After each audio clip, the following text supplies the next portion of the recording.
यान्ति देवव्रता देवान् पितॄन् यान्ति पितृव्रता भूतानि यान्ति भूतेज्या यान्ति मद्याजिनोऽपि माम। प्रिय दर्शकों नमस्कार, एक बार फिर से उपस्थित हूं आप सबके सामने आज सोमवार, और आज उपस्थित होता हूं कैरियर से संबंधित विभिन्न ग्रहों के बारे में हमारा अभी कार्यक्रम चल रहा है, जहां हम विभिन्न ग्रहों से संबंधित व्यवसाय, उनके कारक प्रभाव, कारक क्षेत्र और किन किन राशियों में वो कैसा फल देते हैं उसकी छोटी जानकारी प्राप्त करते हैं। आइए आज के कार्यक्रम में आपको बताने से पहले और शुरू करने से पहले, कल जिनकी कुंडली का मैंने विश्लेषण किया था रविवार के कार्यक्रम में, उनका नाम है पूर्णिमा सोनी, मंगल सिंह, शाश्वत नाम है इनका, दिव्या शर्मा, योगेश तिवारी, प्रियंका चौहान, ज्योत्सना इनका नाम है, श्री कृष्ण तिवारी, नेहा शर्मा, अनाघा कात्रापल्ली। ये वो लोग हैं जिनकी कुंडली का मैंने कल इनसे संबंधित, इनकी कुंडली से संबंधित सवाल का उत्तर दिया था। अगर ये लोग, एक बार फिर से नाम बता देता हूं, पूर्णिमा सोनी, मंगल सिंह, शाश्वत, दिव्या शर्मा, योगेश तिवारी, प्रियंका चौहान, ज्योत्सना, श्री कृष्ण तिवारी, नेहा शर्मा, अनाघा कात्रापल्ली, ये वो लोग हैं। अगर ये कार्यक्रम वो देख रहे हैं तो आप लोगों की कुंडली जो कि कमेंट के माध्यम से चुनी गई थी, पिछले दिनों के कार्यक्रम को जरूर देख लीजिए, यानी कि इसके जस्ट पिछले कार्यक्रम को। अब आइए शुरू करते हैं आज का कार्यक्रम, जो कि शुक्र के कारक और कैरियर से संबंधित है। तो बने रहिएगा, कहीं जाना नहीं है। मैं हूं ना, तो आप भी बन के रहिए। एक साथ कुछ देर वक्त बिता लेंगे तो शायद एक दूसरे को जान जाएंगे, नहीं तो फिर अनजाने में किसी दूसरे के बारे में और सामने वाले के बारे में गलत धारणा भी विकसित होते देर नहीं लगती है आजकल। तो वक्त बिताइए मेरे साथ। आइए शुरू करते हैं आज की यात्रा।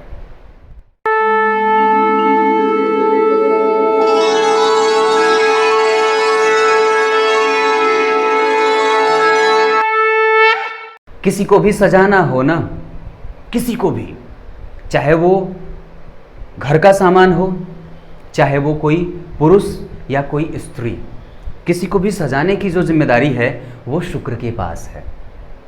वो शुक्र जिसमें श्रृंगार भर देते हैं। ये श्रृंगारिक ग्रह है, थोड़ा डरपोक होता है, और जहां पे श्रृंगार होता है वहां डरना भी पड़ता है। आइए आज आपको शुक्र के बारे में एकदम सारी चीजें बता देता हूं। दरअसल शुक्र वर्षा का कारण है, ये वर्षा कराने वाले ग्रह होते हैं।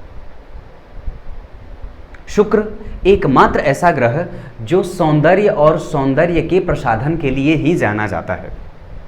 ये स्त्रियों के सुंदरता का प्रतीक है, ये पुरुषों के चमकीले और घुंघराले बालों का प्रतीक है। शुक्र अगर आपकी कुंडली में मजबूत रहा तो निश्चित रूप से आपको सुंदर बना देता है। वो अंदर की सुंदरता का परिचायक नहीं है जी, वो बाह्य सुंदरता का परिचायक है। वो बाहर से व्यक्ति को सुंदर बनाता है, जो भौतिक रूप से जिसको छुआ जा सके, भौतिक रूप से जिसकी सुंदरता का महसूस किया जा सके, जिसकी सुंदरता का पान किया जा सके, जिसके नेत्र सुंदर हैं, जिसके होठ सुंदर हैं, जिसके कपोल सुंदर हैं, जिसकी ग्रीवा सुंदर है। जो संसार में सबसे ज्यादा सुंदर है वो शुक्र ही है। अब आप इसको कहीं से भी तुलना कर लो, वो रंग बिरंगा वस्त्र पहन करके सज सजा करके बैठा है, चाहे वो स्त्री के रूप में हो, चाहे वो पुरुष के रूप में हो। अगर पुरुष की कुंडली में शुक्र पुरुष राशि में बैठे हो तो ये थोड़े कमजोर हो जाते हैं। और अगर स्त्री की कुंडली में अगर शुक्र स्त्री राशि में बैठे हो तो थोड़े कमजोर हो जाते हैं, और व्यक्ति के सुंदरता के कारक माने जाते हैं। ये ऐसे ग्रह जो व्यक्ति को हर तरीके से शालीन बनाते हैं, सुंदर बनाते हैं, ज्ञानी बनाते हैं, श्रेष्ठ बनाते हैं, मति बुद्धि का स्थिर बनाते हैं, थोड़ा डरपोक बनाते हैं। व्यक्ति की कुंडली में शुक्र जो है वो अगर मजबूत रहा तो व्यक्ति को अच्छे चेहरे का बना देता है। हाँ, अगर लग्न में कभी कभी शुक्र होते हैं तो उसे नीला भी बना देते हैं, हल्का सांवला भी बना देते हैं। शुक्र जो है वो प्रेम का कारक होता है। पति अगर प्रेम कर रहा है पत्नी को तो वो शुक्र के कारण होता है। अगर व्यक्ति की कुंडली में शुक्र युवावस्था का है, यानी कि उसका पसंद और वो जो चीज पसंद करके लाएगा वो सब कोई पसंद करेंगे। वो उसको कोई भी नकार नहीं सकता है। अगर जिसकी कुंडली में मृतप्राय शुक्र हैं या वृद्ध होकर के शुक्र बैठे हैं, उसकी कुंडली के लिए वो शुक्र या फिर वो व्यक्ति अगर किसी भी चीज को पसंद करेगा ना, तो हो सकता है कि उसमें थोड़ी सी बुढ़ापा का झलक या बुढ़ावस्था का या वृद्ध अवस्था का झलक दिख जाए। अगर आपकी कुंडली में शुक्र वृद्ध अवस्था में बैठे हैं तो व्यक्ति की पसंद भी प्रायः बूढ़ों वाली होती है। अगर व्यक्ति की कुंडली में शुक्र युवा है तो वो चटक रंग ज्यादा पसंद करता है। अगर व्यक्ति की कुंडली में शुक्र युवा है तो उसके दिव्य होठ लाल होते हैं, जिह्वा लाल होती है, नेत्र बिल्कुल सुंदर होते हैं, मजबूत वीर्यों का होता है। वो शुक्र पुरुष की कुंडली के लिए या पुरुष के शरीर में वीर्य के रूप में विराजमान होते हैं, जो प्रायः 16 वर्ष की अवस्था से बनना आरंभ होता है। और स्त्री की कुंडली में उसके शारीरिक सुंदरता का ये द्योतक होता है। अगर आप दुनिया में जो चीज सुंदर देख रहे हो ना, चाहे फूल हो, चाहे वो चिड़िया हो, चाहे वो वृक्ष की शाखाएं हो, शुक्र जो है वो वृक्ष की शाखा का परिचायक होता है।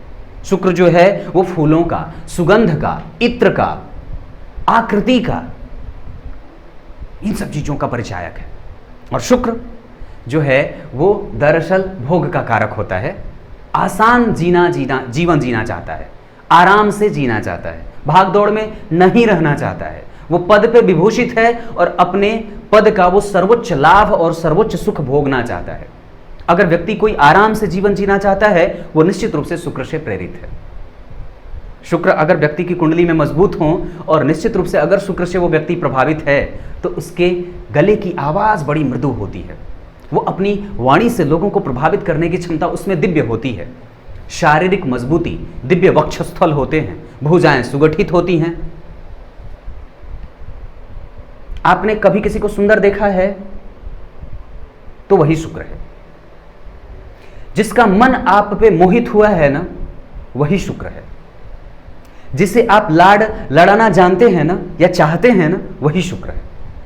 जो आपको और आपके मन को भा रहा है, वही शुक्र है। जो जी तोड़ करके प्रेम करना जानता है ना, वही शुक्र है। जो वात्सल्य के रूप में एक माता के रूप में और माता के पास स्थित होता है ना, वही शुक्र है। माता के पास वात्सल्य का जो भाव है वो शुक्र है। पति के पास रति क्रिया का जो सुख है, जो भोगना चाहता है, वो शुक्र है। पत्नी की सुंदरता जो पति को आकर्षित करती है, वो शुक्र है। पति के विस्तर और पत्नी के विस्तर का सुख शुक्र है। ये दरअसल 12वें भाव में सुख और समृद्धि का द्योतक हो जाता है। कारण जन्म कुंडली के 12वें भाव को सैया का सुख कहा जाता है। जन्म कुंडली के 7वें भाव को वहां पे 7 नंबर की राशि होती है।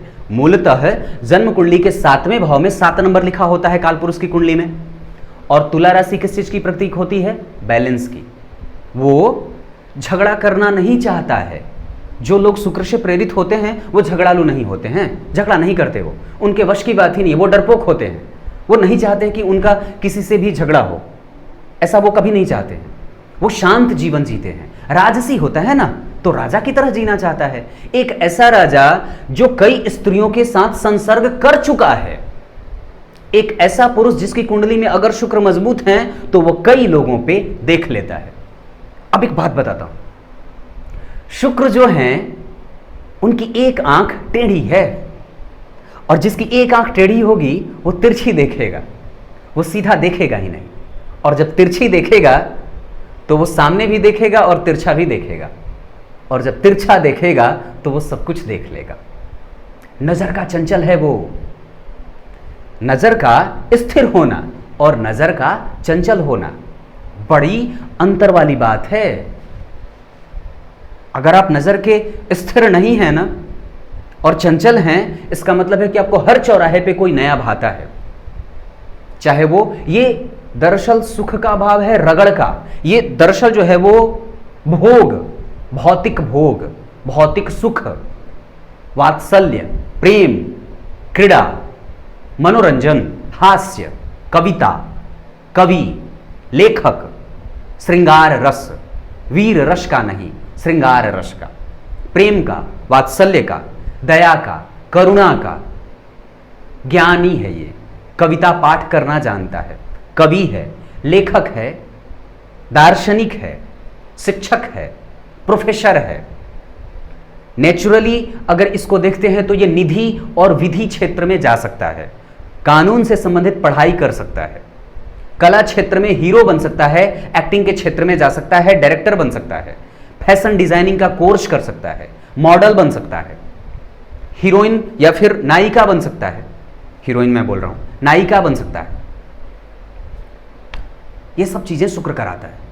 नायिका बन सकती हैं, क्षमा करिए, ये चीजें शुक्र कराते हैं। और शुक्र क्या कराते हैं? व्यक्ति से सुंदरता और सजावट और सजा करके किसी भी चीज को परोसने का काम करते हैं। मतलब होटल इंडस्ट्री, जहां पे रेस्टोरेंट आदि का काम आप कर सकते हैं, खाना पकाना, खाने को अच्छे से परोस करके सामने ले जा करके टेबल पर सजा के रखना, भवन के निर्माण में भवन को सजाने की बात हो, किसी भी चीज को सजाने की बात हो, ऑफिस सेटअप करना हो, ये चीजें शुक्र कराते हैं। विवाह शादी में सजावट का काम ये शुक्र करा सकते हैं। कैटरिंग का बिजनेस शुक्र करा सकते हैं। होटल इंडस्ट्री से संबंध होता है शुक्र का। धरती के नीचे गड़े हुए धन और धरती के नीचे से प्रायः प्राप्य वस्तुओं का कारक होता है, और इस क्षेत्र में व्यक्ति काम करना चाहे तो कर सकता है। व्यक्ति राजनीति में जा सकता है, ऊंचे पद पे। दसम स्थान में शुक्र बहुत अच्छे नहीं होते हैं। यहां जो कुंडली का भाव होता है दसम स्थान, वहां पे शुक्र बहुत अच्छे नहीं होते हैं, लेकिन सप्तम भाव के लिए भी अच्छे नहीं होते हैं। 12वें भाव में खर्च ज्यादा कराते हैं, ये चीजें बनती हैं। शुक्र तीसरे भाव में अच्छे फल को देने वाले होते हैं। लग्न में व्यक्ति को सुंदर बनाते हैं, घुंघराले बाल वाले बनाते हैं। द्वितीय भाव में अच्छी वाणी को और धन के लाने वाले माने जाते हैं। चतुर्थ भाव में दिग्बली होकर के संपूर्ण सुखों के प्रदाता माने जाते हैं। पंचम भाव में व्यक्ति को स्त्री संतति का मालिक बनाते हैं, ज्ञानी बना देते हैं, खोजी प्रवृत्ति का बना देते हैं। छठे भाव में ये शत्रुओं के दमन और शत्रुओं के लाने वाले भी हो जाते हैं। कई बार ये अनावश्यक समस्या भी ला देते हैं। सातवें भाव में पत्नी को चंचल मनोवृत्ति का ला देते हैं।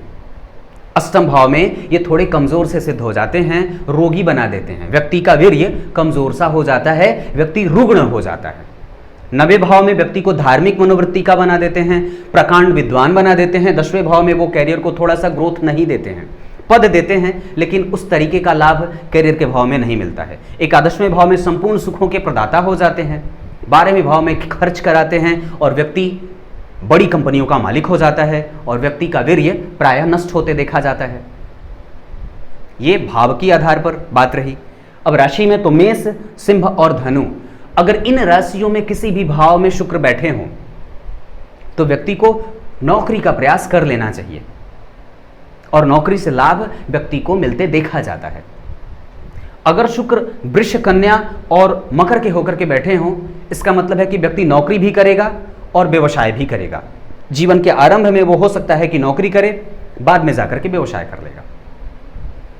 मिथुन, तुला और कुंभ के तो व्यक्ति व्यवसाय कर ले अपना, या फिर कर्क, वृश्चिक और मीन तो किसी प्राइवेट सेक्टर में जाकर के जॉब कर ले। ये बात बनती है। ये शुक्र थे।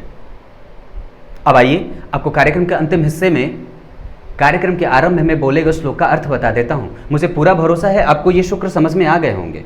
आपने जो वस्त्र पहना है ना, शुक्र सफेद रंग का, फूलों का गहना होता है, स्वर्ण आभूषण का केंद्र होता है, हीरों का व्यापार करवाता है, चांदी का व्यापार करवाता है, स्वर्ण से संबंधित और रत्न से व्यक्ति को जड़ा हुआ और व्यक्ति को धनाढ्य वर्ग का धनवान बना देता है।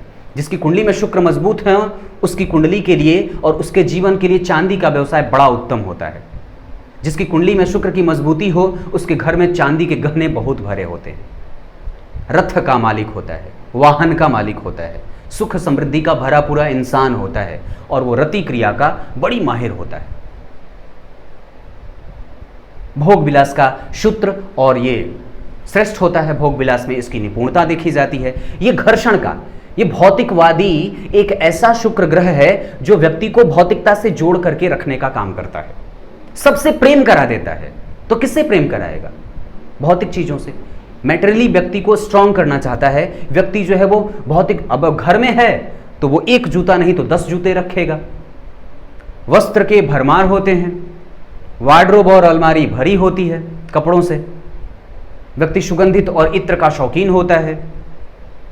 ब्रांडेड चीज़ें पहनने का शौकीन होता है, दाढ़ी, मूछ आदि इन सब चीज़ों का शौकीन होता है, उसके शरीर से एक दिव्य खुशबू आती है।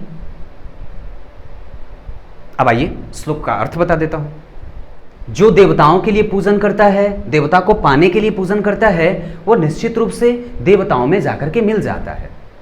जो पितरों को और पितरों के निमित्त पूजा करी जाती है, वो व्यक्ति खुद पितरों में या पितरों को प्राप्त हो जाता है। जो भूत प्रेतों में जिसकी आसक्ति ज्यादा होती है, जो इन पे ज्यादा भरोसा करता है, गौर करिएगा, इसलिए मैंने ये श्लोक आज लाया था। लाने के पीछे कारण यही था, अगर आप देवताओं के लिए पूजन कर रहे हैं तो देवताओं के सदृश या देवताओं में आपकी अनुरक्ति बढ़ेगी और आप उसी के पास चले जाएंगे, उसके में मिल जाएंगे। अगर पितरों को पूजित करते हैं और पितरों के निमित्त पूजा कर रहे हैं तो आपकी जो स्थिति होगी वो पितरों में जाकर मिल जाने वाली होगी। अगर भूत प्रेतों में आप विश्वास ज्यादा करते होंगे, भूत प्रेतों की आराधना ज्यादा करते होंगे, तो आप भी भूत प्रेत बनेंगे। और अगर जो साक्षात भगवान की पूजा करता है, विष्णु की पूजा करता है, जो ब्रह्मांड नियंता, जो परमपिता परमेश्वर की पूजा करता है, वो उसके शरणों में विलीन हो जाता है। अब आप देख लीजिए आप किसकी पूजा कर रहे हैं। कुछ इसी तरीके से आज के कार्यक्रम का समापन करते हैं। तब तक के लिए इजाजत दीजिए। नमस्कार।